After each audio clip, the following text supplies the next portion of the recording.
Hi, everybody. My name is Wana Kamalanga. Of course not. My name is Barry Lunga, and I'm joined here by Wana Kamalanga and Loa Muzumara. And we would like to welcome you to the chat room. We are grateful you are a part of our debut.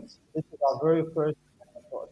And for some of you guys who've been with us on the group, you've been sending out the invites.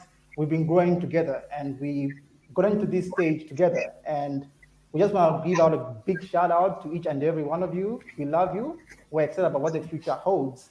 And before I go any further, the point of this is meant to be a conversation and a chat. And we want to get to interact with you tonight. Our guest, Mr. Dumisani, wants to get to interact with you tonight.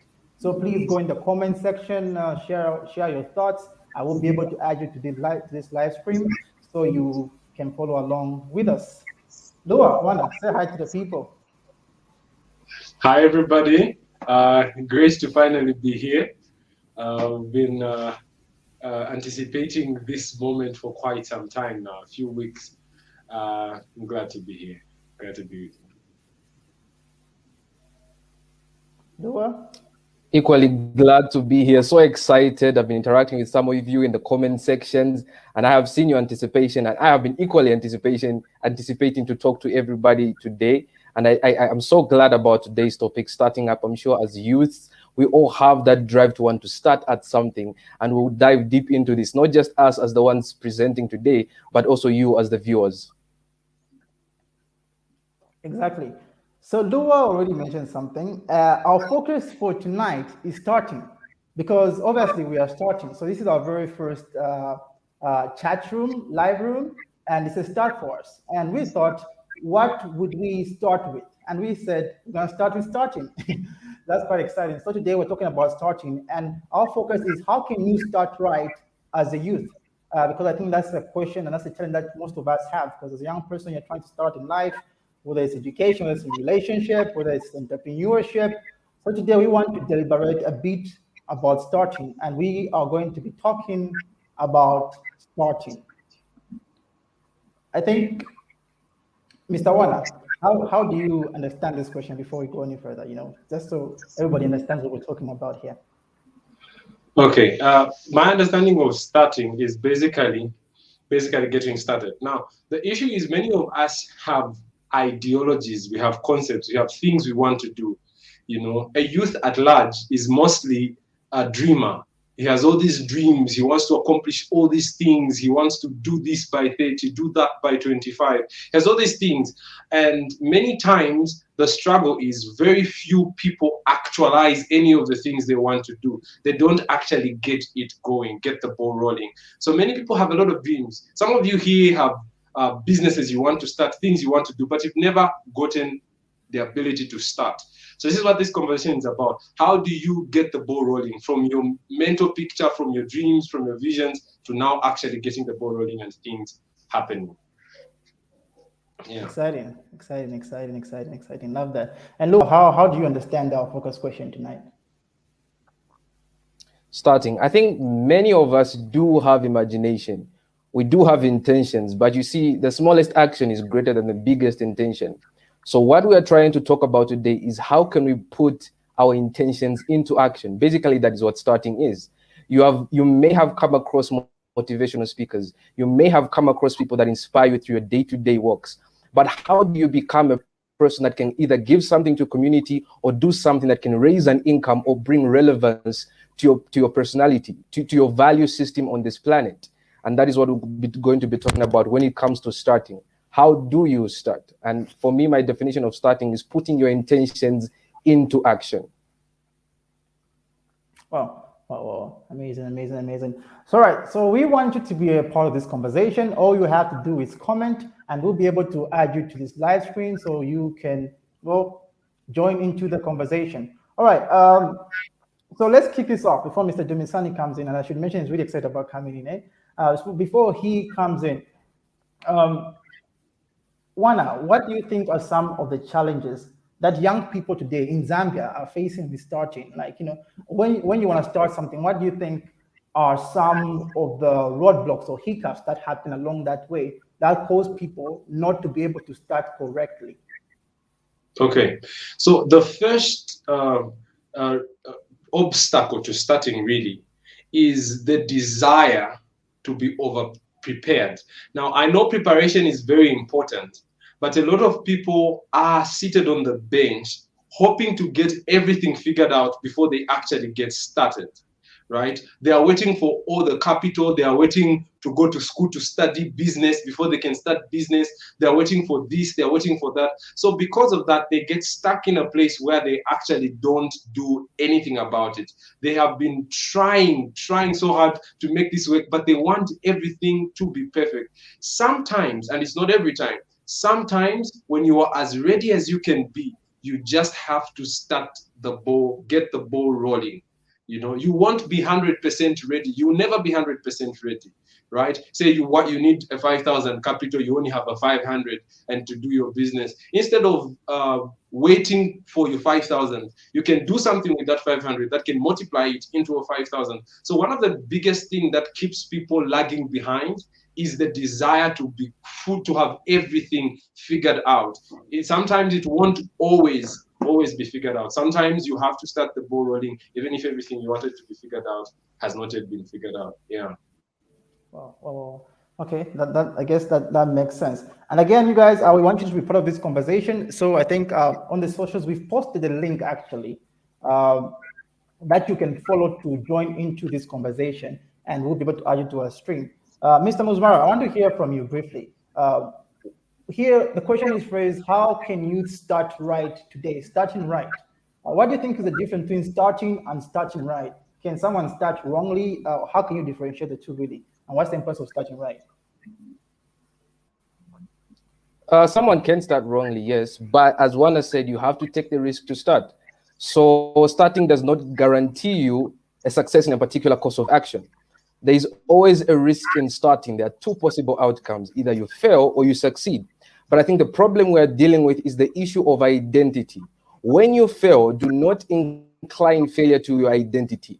Use failure either as a grooming point to learn something, or it can build your muscle. Sometimes we're so focused in trying to learn the lesson from the failure.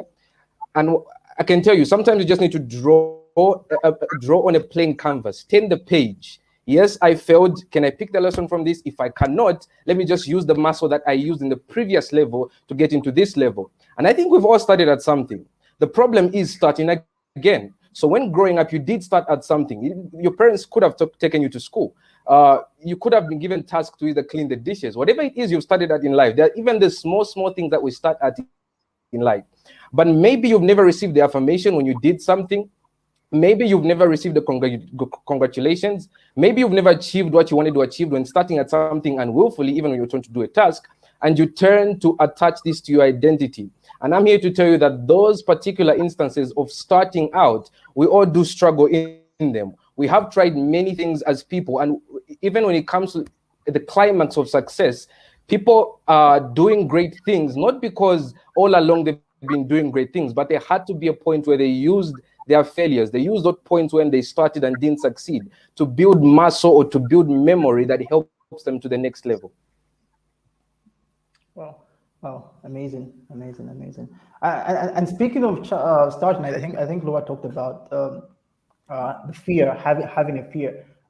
It's one thing we encountered in starting this chat room. As you can see, we are three young people, and this was quite a big undertaking for us. And I think in starting, we faced most of these trends that we're talking about today. So I got to relate what Laura was saying, because it's something that we've had to recently go through, even on this venture.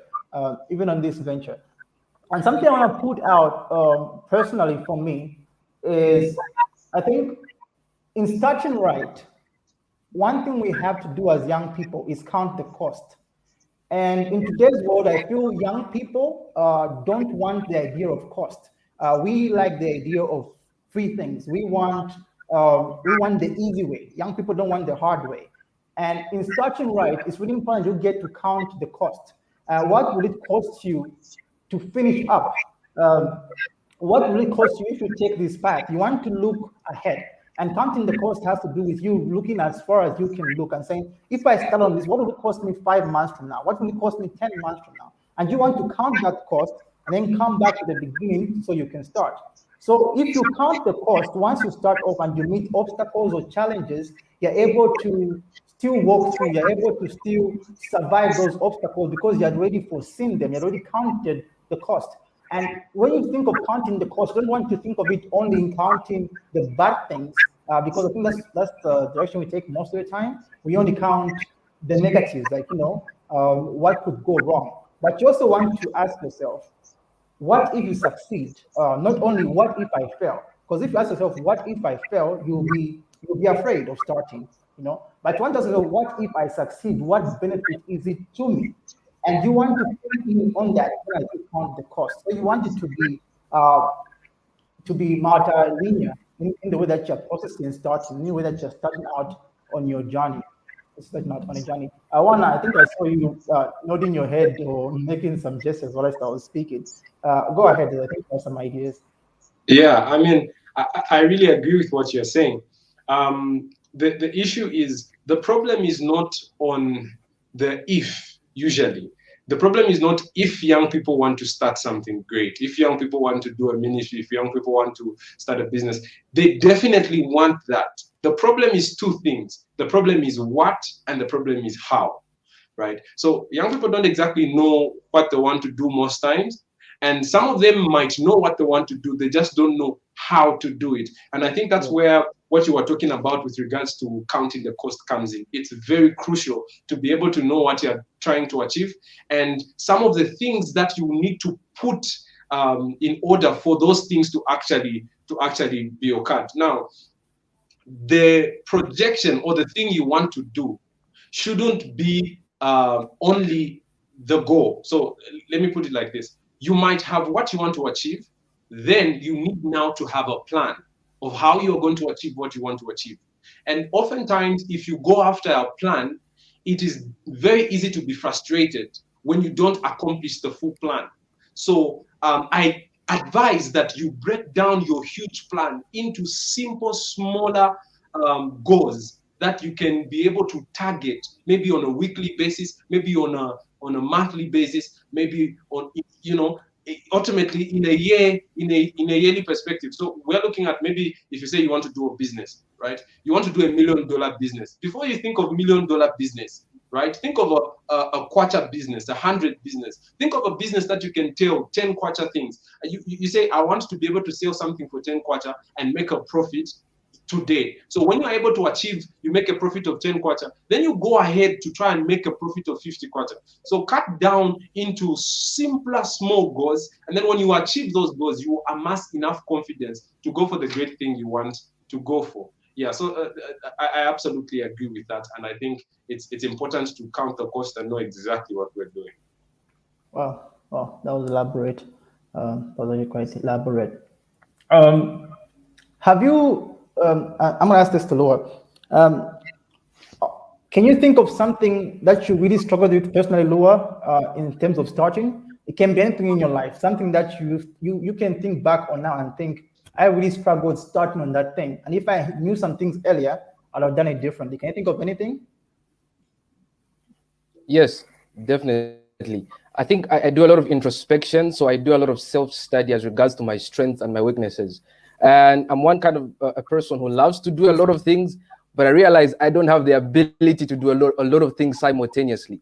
So for me, I really struggle on trying to get to balance my academics, my poetry, and my ministry as regards to mentorship, to put them all together and succeed at them at the same time was very, very challenging. So I think for me, the challenge was trying to do so many things at one particular time. And I think it's okay to take the step back. You may have the ability to do many things, but you can take the step back and focus on one thing at a time. So build on a foundation. But as you're building on a foundation, let it be one at a time. Let it be one brick at a time. Take your time. But as I said, this is my introspection. So for those of you that can multitask, well and good, go for it. Go and do the best that you can in every field possible. But I'm talking to those that find themselves struggling in one particular area or another. And I'm telling you that maybe your capacity is not enough to handle things simultaneously. And that was my struggle, trying to do a lot of things, but trying to do them at the same time.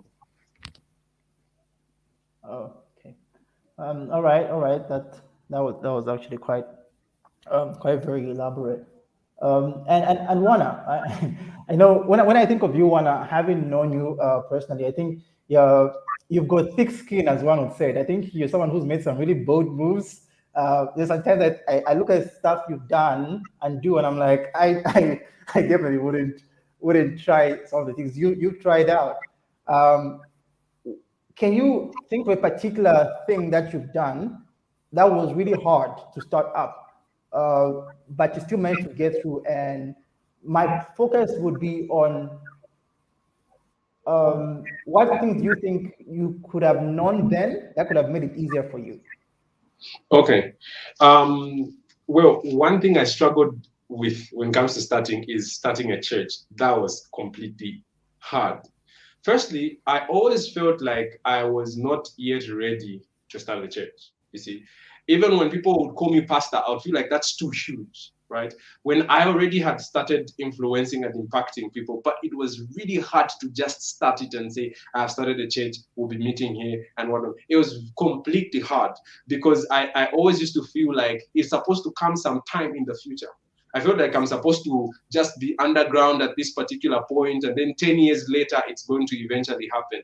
But I think if I knew this then, it would have been easier to start and it would have been easier to grow faster because you just need to get the ball rolling at times. If, especially when we're dealing with ministry, the Lord has given you the burden, you have the vision, you know what you're doing, you have everything in order. Go ahead and start. Go ahead and start. So I was always second guessing myself. And I think this is the biggest problem with starting. You're always second guessing yourself. You're always thinking you don't have it in order. You're always thinking, I can do it. I might not do it. I think I'm not able to do it. And if I was able to just say, okay, fine, I got this vision. I have this calling. I have this purpose I want to do. Let's do this. It would have been easier. And I struggled through it, but eventually we began to roll. So that's without a shadow of doubt, that's the biggest thing I had to struggle with starting. And yeah, I just had to say, okay, let's do this. Okay. All right. That makes sense. That's from what you said, and you said a lot of things. So I'm trying to pick out one thing. And you give an example of starting a church. I know you're not currently dating, but I would like to know, because obviously relationships are things that touch a lot of people. In fact, maybe I should ask Lua this. We talked about starting in terms of more different aspects like churches or other entrepreneurship and whatnot. But let's talk about the relationship. How do you start that right? Why would you have to say someone is ready to start right? Tell me, because I'm single, yeah?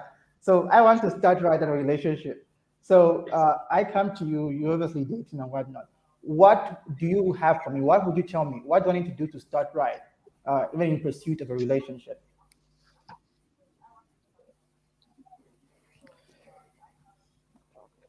I can say this from the girl's point of view, I can say this from a guy's point of view, but I'll start from you, since basically it's you was asking the question. So I'll start from the guy's point of view. And I think, I've been talking to my girlfriend a lot about this, and I saw, what do you call those? A survey going on in UNZA. I was watching a YouTube video, and they were asking ladies, and obviously you have different opinions, but they were asking ladies, what do you prefer in a guy?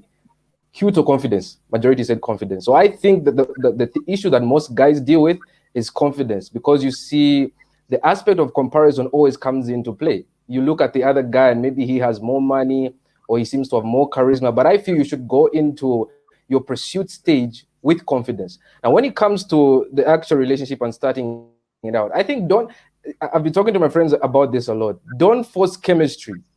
Do not force chemistry. The foundation of every relationship will always have a friendship attached to it. So look within the circles that you are in. Look within the people that per se you have a chemistry with. There should be a bond before you get into this dating stage. prior to the dating stage, and I know the dating stage is getting to know somebody, but you don't want to be with somebody who you have not established a friendship level, a friendship with. So I would say in the starting point of a friendship, what's going to propel your relationship, what's going to propel your dating life is if you date somebody who is your friend. And this applies to ladies as well. Find somebody who is your friend before anything else. And I can go into major aspects as regards to faith and all that, but that's one of the things I would share for now. Okay, all right.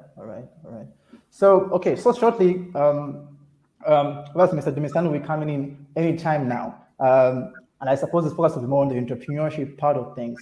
Wana, I know you're someone who's followed Mr. Dumisani for a while. So for that one person who's watching right now, even before Mr. Dumisani comes on the platform, how do you know Mr. Dumisani? Who is he to you?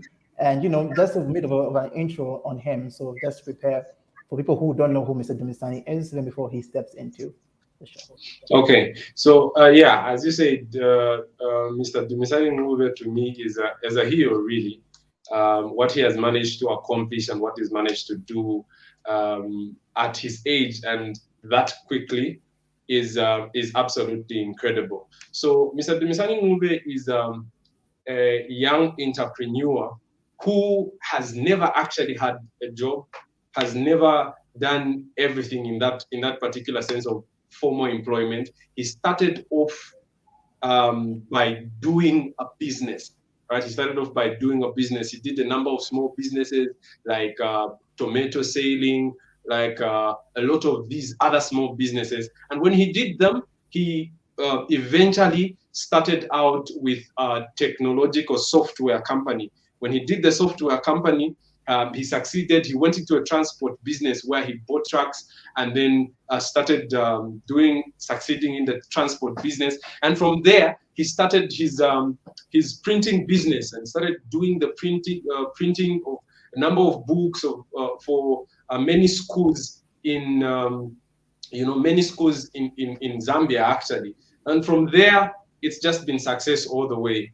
DNL Institute, Entrepreneurship Institute, he obviously established that and launched that. He's an amazing man, and he's managed to accumulate a lot of wealth for himself. And for me, I love him mostly not because he's wealthy. Many people have money. Many people have a lot of money to throw around to, go to France for breakfast, go to Germany for dinner, and to the States for supper. Many people have money, but he's able to use his success to build up other people to be able to succeed in the same field, which I believe is brilliant. And I came across him, I think about 2 years ago, or 1 and some months years ago.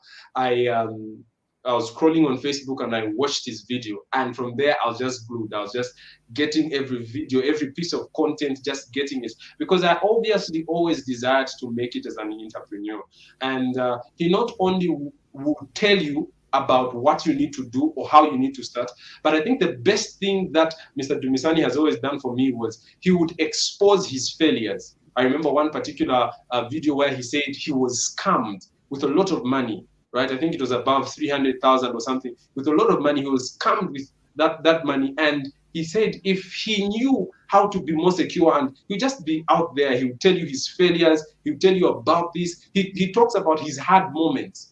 There's a time where he talked about things were so hard, his businesses were not moving, and how he overcame those challenges. I believe it's many people, when they're talking about entrepreneurship, they talk about the stages. They say stage 1, do this, invest, get investors, all that stuff. But they don't tell us about what if I go through this challenge? How am I going to handle it? What if I go through this? What am I going to do about it?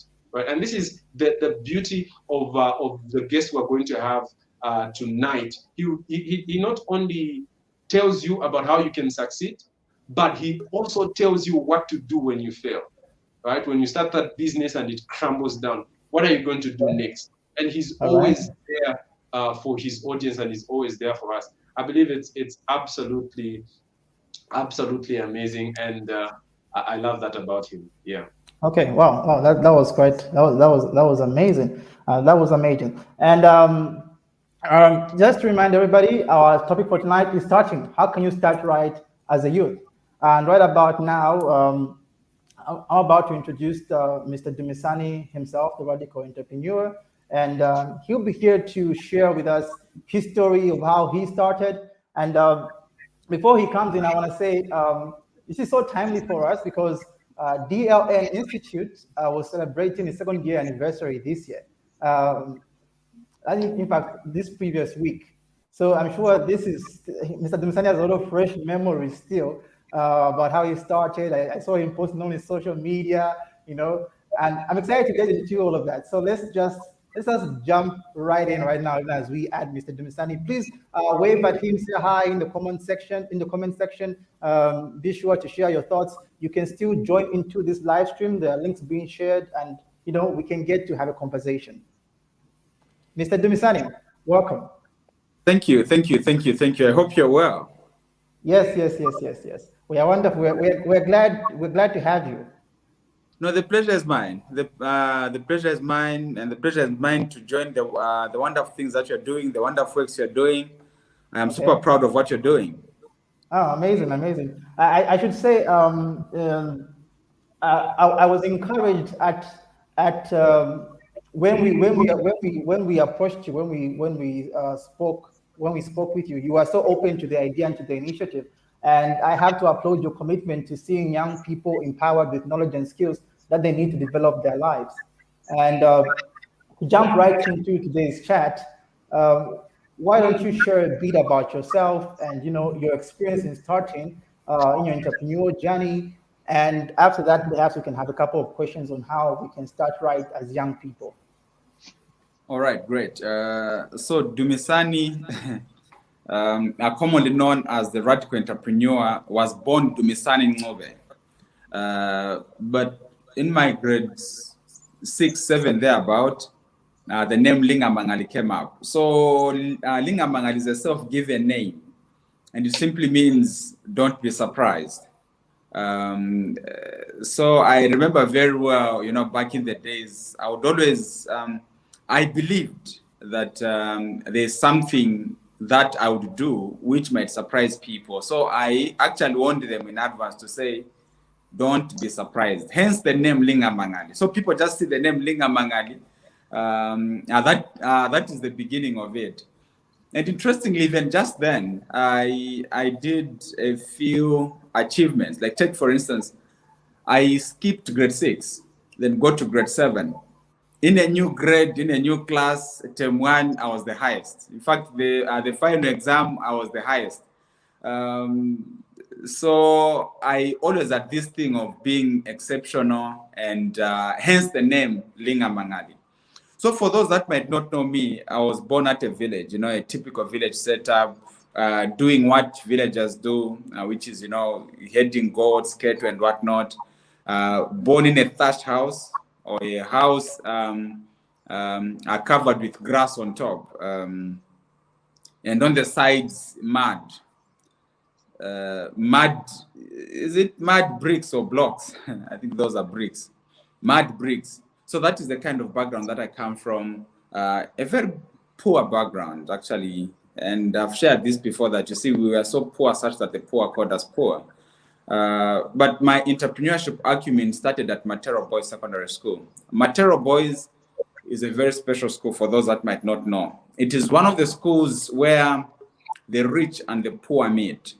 Why? Because it has a very high cutoff point. I don't know about now, but then it was like one of the best schools in Lusaka with one of the highest cutoff points. So those who come from poor backgrounds want their children to be there, and those from very well-to-do backgrounds also want their children to be there. So it is one of the schools where the rich and the poor really meet. And it was at Matero Boys that I first realized how poor I was. Because you see, when you are in a setup where the majority of you are poor, poverty becomes normal. It becomes like the norm. But when I got to Matero Boys, it was the first time that I realized that there are people that really come from very well-to-do families. So it was from there that I resolved that I needed to be successful. So that's why I started my entrepreneurship journey. Pamphlets, selling pamphlets. Go to the village. Started the kiosk. From a kiosk, began trading in goats. from goats. By the time I was getting done with Matero Boys when I was 16, 17, I began importing things from Botswana, clothes, duvets. Then later on began bringing things from South Africa. And that was all in my teenage years. At the time I was 20 years old, founded what is known as Glad Tidings Software Limited with a product called Glad Tidings eSchool, which up to date is the most used school management system in the country. 3 out of 5 schools in Zambia using our product, which I founded with 2 other friends when I was 20 years old. At 23, I was running a transport company. I had these 30-ton trucks. At 25, I founded DLN Technologies, which is a company that provides, smart card printers. And that is why now when you go to a bank, you can get your ATM card instantly. And most of the banks are using our machines and software. So by the time I was 27, I was running, among other things, we are running a construction business, and we had a workforce of about 300. And, in my 20s, the whole of BBC come through to cover me amongst the youths that are making an impact in Africa. And on my 30th birthday, I founded DLN Entrepreneurship Institute, which is an institute that trains people to become entrepreneurs in a practical sense. So here we are. And coming up here, I've had also, a couple of downs. I was attacked in South Africa in 2010 where they robbed me of all my capital. And one of my businesses, one of my trucks was involved in a tragic accident, which led to the closure of my transport company. And I've had many losses along the way. I was scammed. So it has been a journey of ups and downs, but basically that has been my journey. And now I have a couple of awards, local and international awards. Yeah, I think basically that's what the Radical Entrepreneur is. Wow, that's exciting. I have quite a number of questions to ask you personally, but we have someone who just joined into our broadcast. Hi, Kinkayo. That's how the name says. So I'm guessing his name is Kinkayo. And thanks for joining in tonight. Hi. Okay, can you just let us know where you are joining us from? What town are you in? I'm joining you from Lusaka, North Mid. Okay, yeah. That's amazing. North okay, Mid. Go ahead, Mr. Kinkayo. Do you have a question for Mr. Dumisani tonight? Not now. Not now. All right. So we'll bring him right back.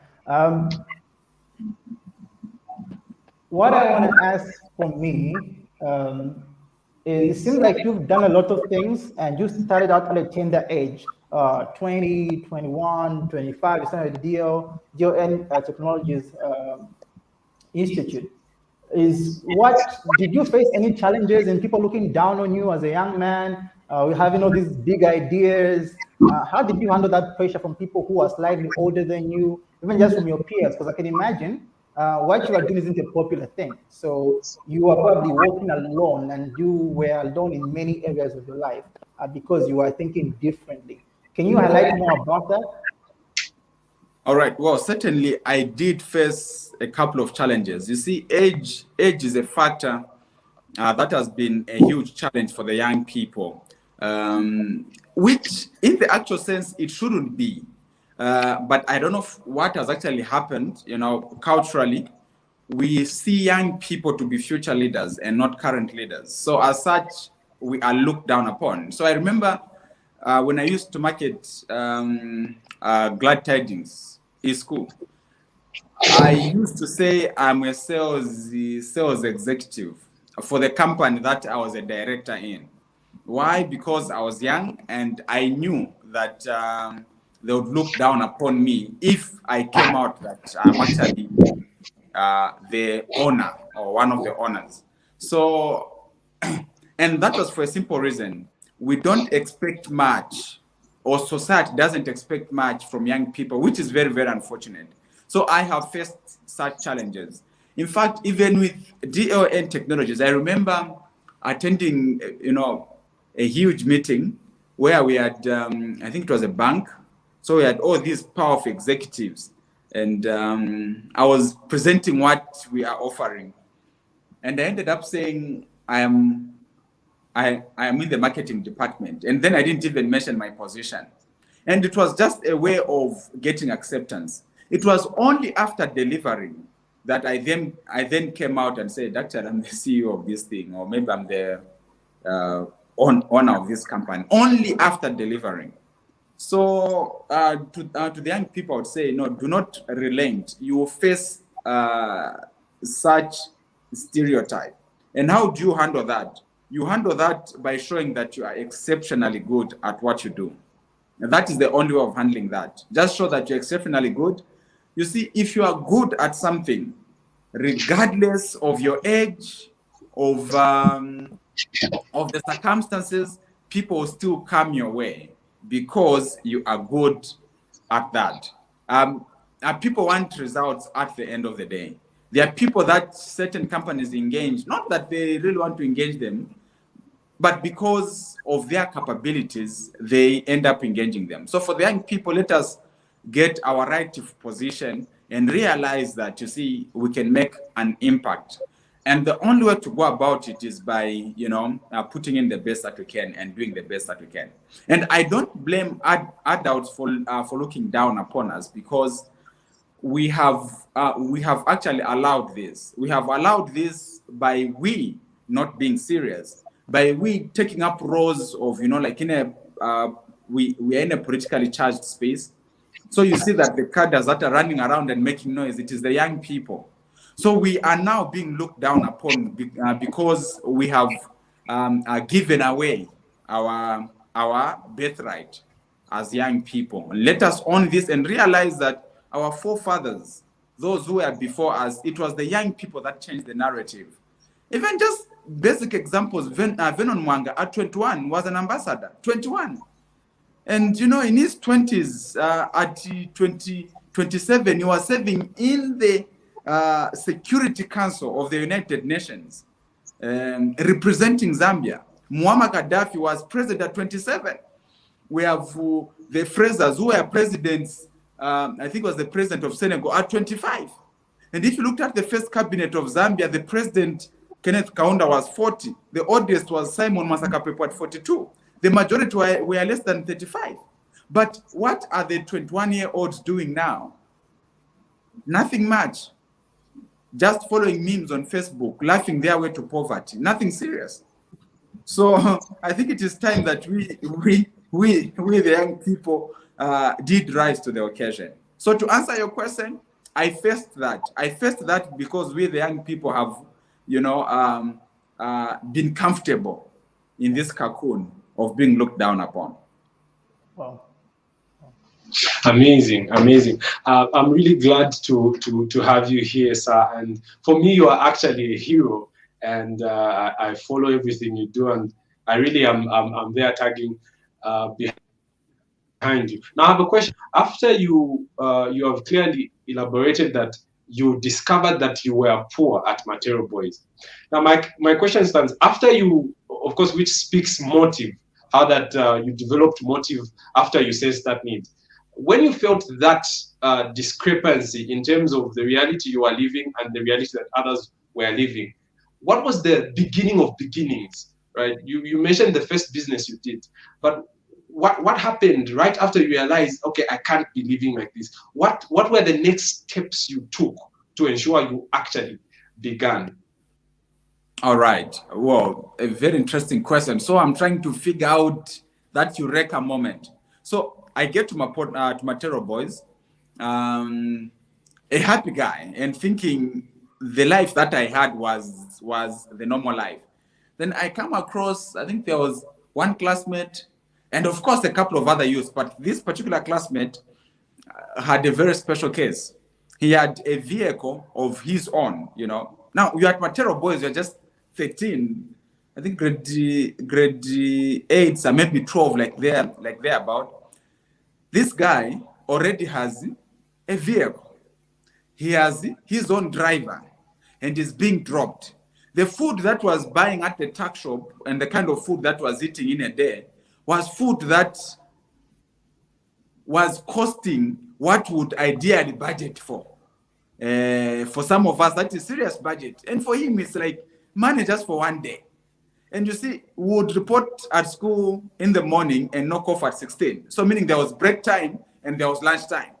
What this fella would spend at break time, you see, for us, it is a budget for the, for the week. Now, it was at that point that I then realized that, here, this life that this one is living is very nice. And I could tell that, okay, this life is nice. If I could only live this life, I think it would be super, super great. So it was at that point that then I began admiring that life. Then what I then realized was that this guy who was living this very nice life, I was actually performing better than him in class. So it's like, okay, so even eating pies and apple marks every day, I can still beat you, and I'm even taking Zigoro and the buns. So it was from that point that I realized that actually I'm not inferior at all. I think it is just circumstances. So then at that point, my self-esteem was at peace, knowing that these who have made it, they are normal human beings just like myself. So it was from that point that I then began. The first little money that I made was, there's a course called technical drawing, where you do lines and whatnot. One of the guys who was seated next to me, I did my work very fast. I was super good at that subject. I did my work very fast, and I was able to do his work in the same 2 periods. And he paid me for break. So it was the first time I actually drank apple max, when he paid me for doing his work in class. So then I realized that I had an advantage. Then the issue of pamphlets came in because there are some colleagues who wanted, the materials that I was utilizing. And amongst them, it was the geography pamphlet. So selling was a bit easier for me. Why? Because I then realized that I had an advantage that some of these guys didn't have. And that was, the academic, prose. So I think that is where it began from. So to answer your question, to say, what was that turning point? The turning point was when I realized that I could get better marks than a person who was coming from a rich family, who could eat well and drink well.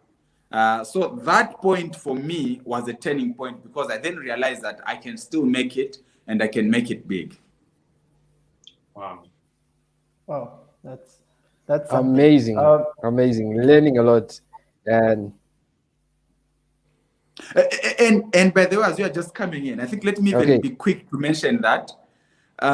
You see, this says something about us. Of course, that was then. So that example I've actually given, it is from Atero boys. We are still young and whatnot. But that same example still comes to us at the moment. There are a number of young people who are, a number of us youths who are super talented in our different spheres. And the ability of doing something better than others should then remind us to say, we are special beings, regardless of the circumstances. The family you are born in, how poor your family is a circumstance of the past. It is you now to change the narrative. And I would like to believe that I have contributed pretty well to changing the narrative of my family. And so you can as well do the same. Let us not look at our, past and the circumstances that we've actually gone through. Let us realize that we can still restart and have a new beginning in our life. All right. I think Lua was about to say something. Lua?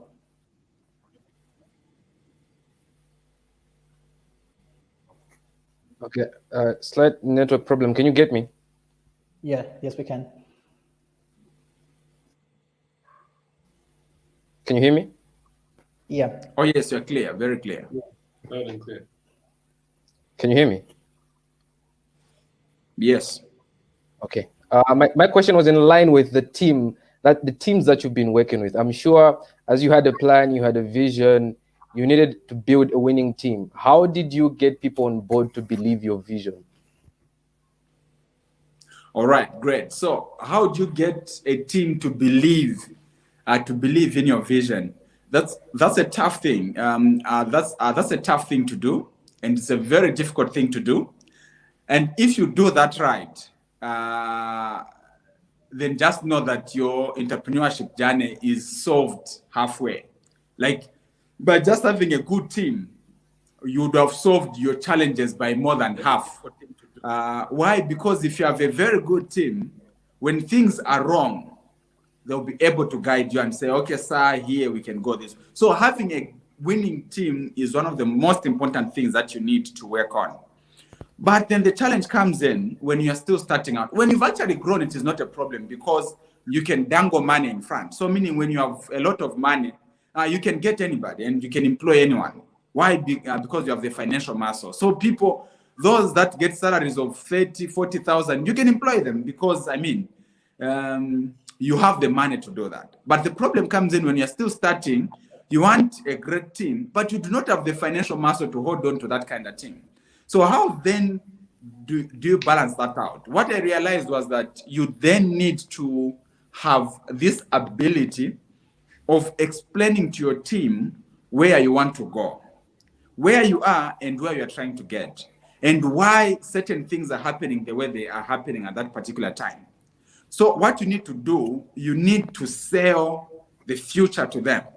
You need to, you see, selling is the most important attribute of an entrepreneur. And we sell from a very young age. Selling is part of us.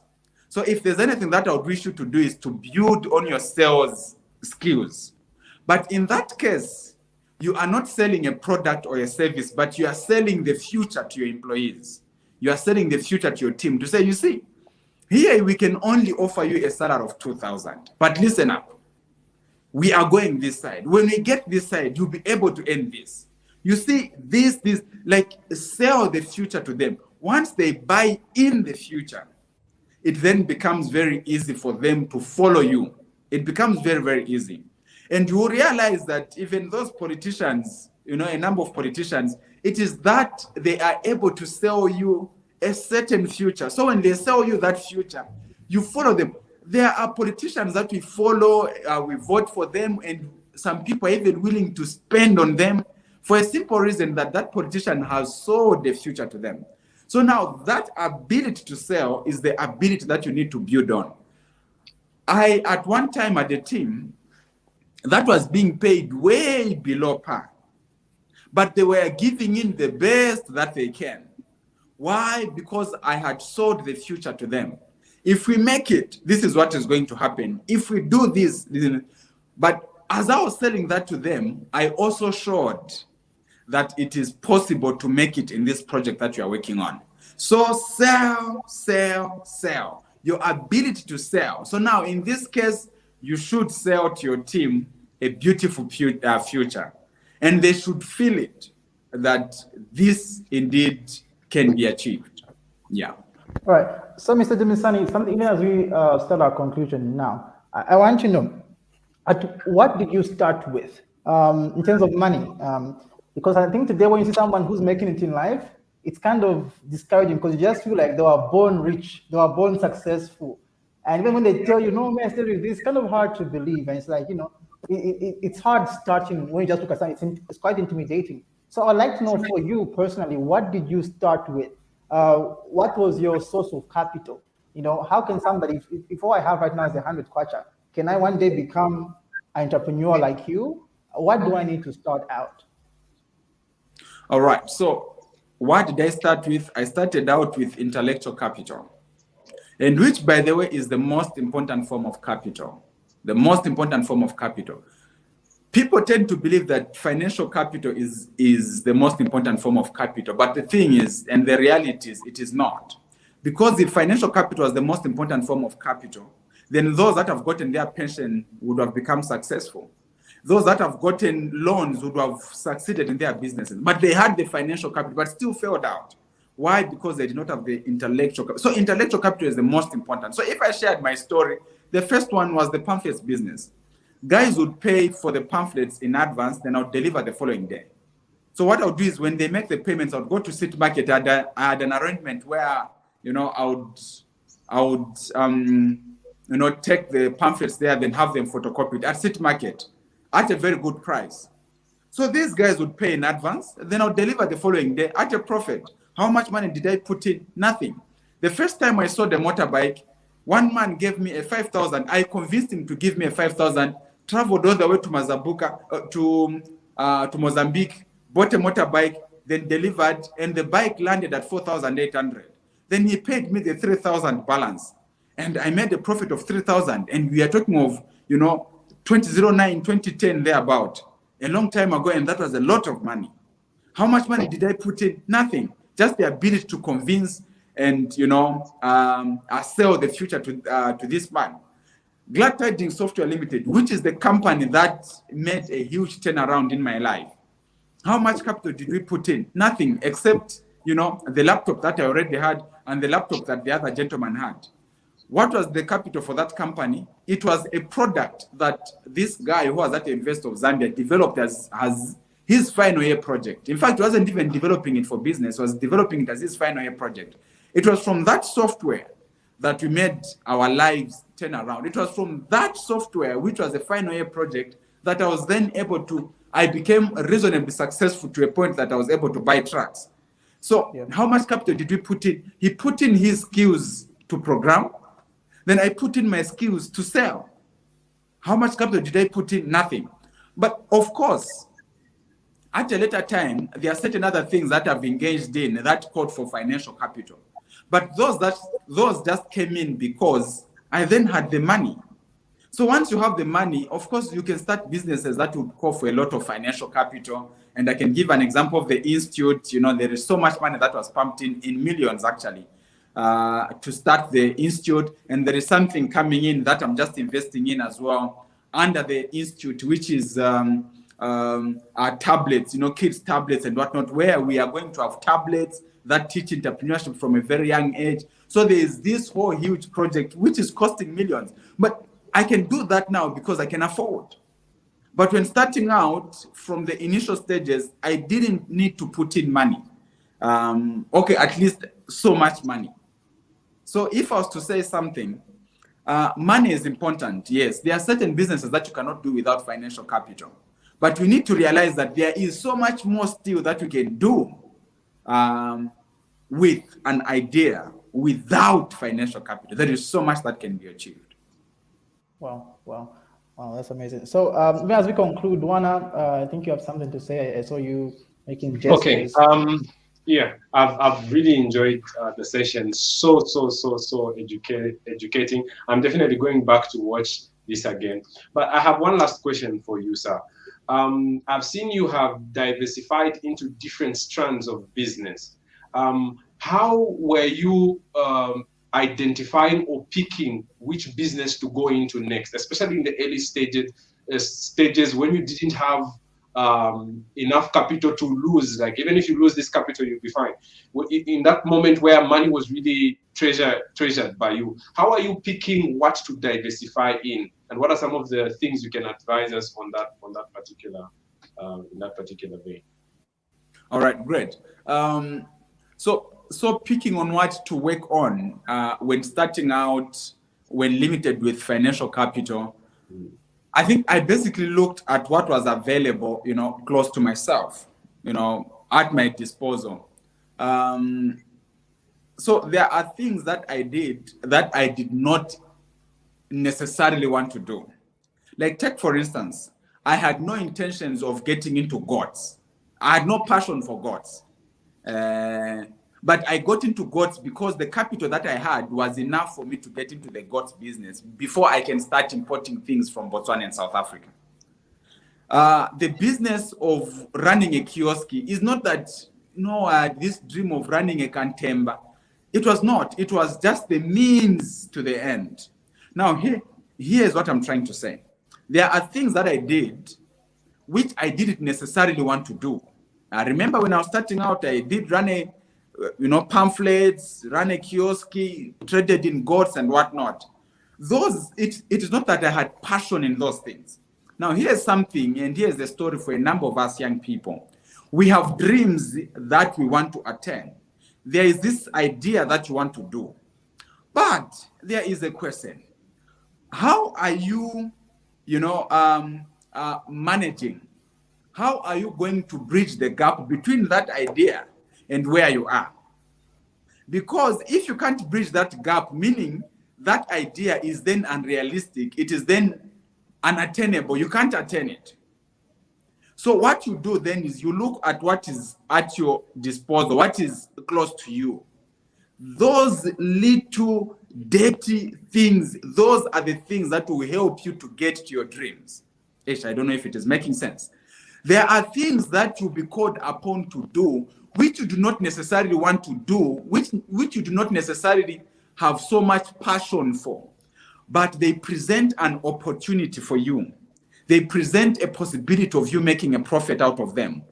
Do those things even when others will laugh and look down upon you. Do those things because those are the vehicle to your dream. Those are the vehicle to your passion. Once you have had the financial muscle, you can then get to do any business. I can now wake up and get in any business that I want quite easily. I think it was just last week or the week before last, as we were talking about celebrating our 2nd anniversary. Then the thought just came in, say, but how about if I did, what can I do to give to society? I think that was the thought. What can I do to give to society? Then I thought of starting a show, a show called, The Radical Entrepreneur.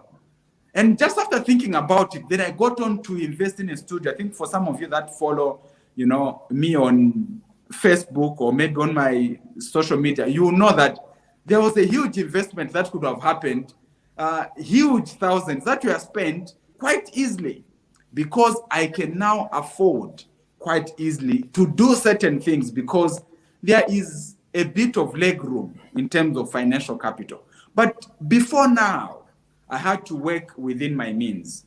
So for you who has that powerful idea, go back and work on that which is within your means. Then see how you can build on towards your dream. Oh, well. So we're kind of running out of time here, but there's a question that popped up that I thought is quite important. So probably we can catch it to a yes or no kind of arrangement. But it reads, would you advise a young entrepreneur to go for a loan? Okay, it's a yes and no, and unfortunately, it has no yes and it has no no. Now, let me break it down just quickly.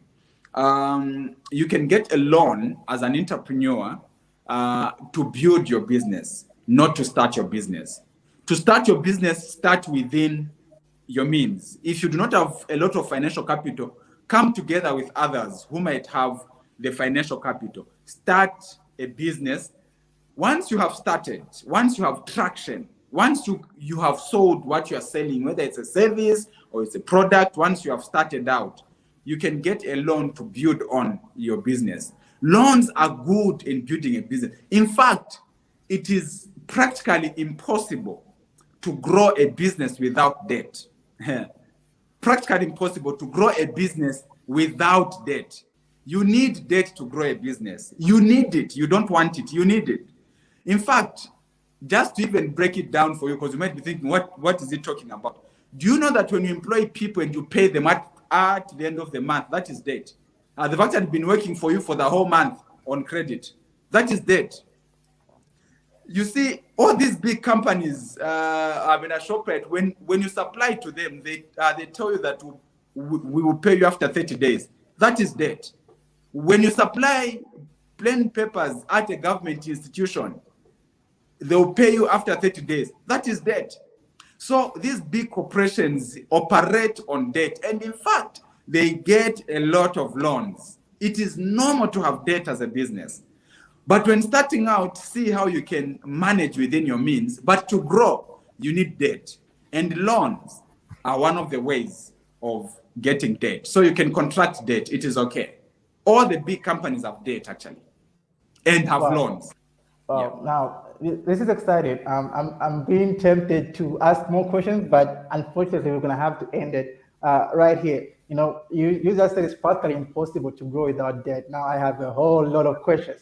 And I'm thinking we should definitely have you back here. We need to have a definitely longer chat. I'm thinking we should have had a seminar instead, because it feels there's just so much ground to explore on this topic.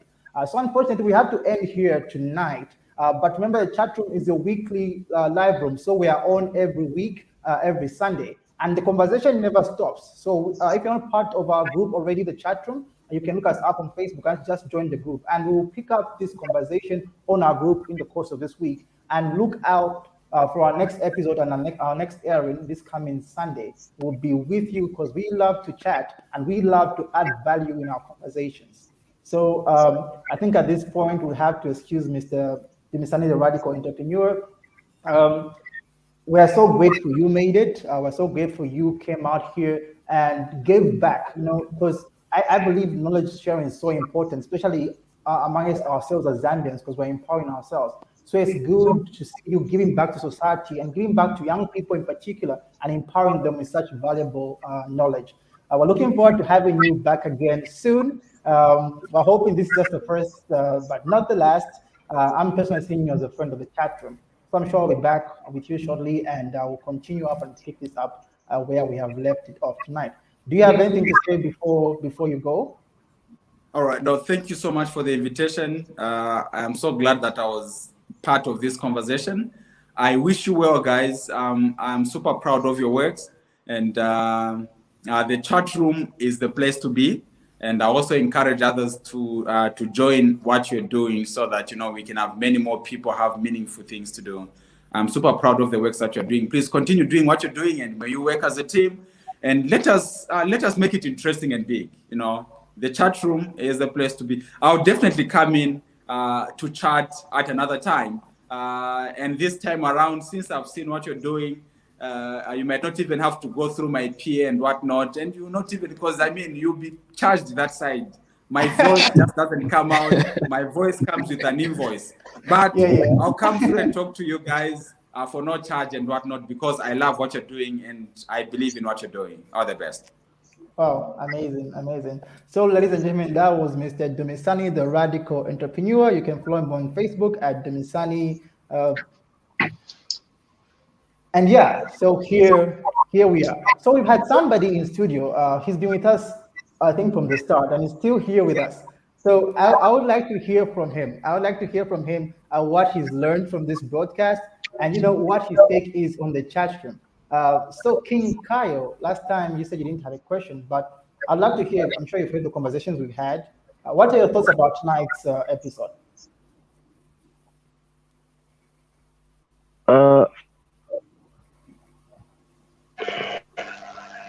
Hello? Yes, we can hear you. Yes. Okay.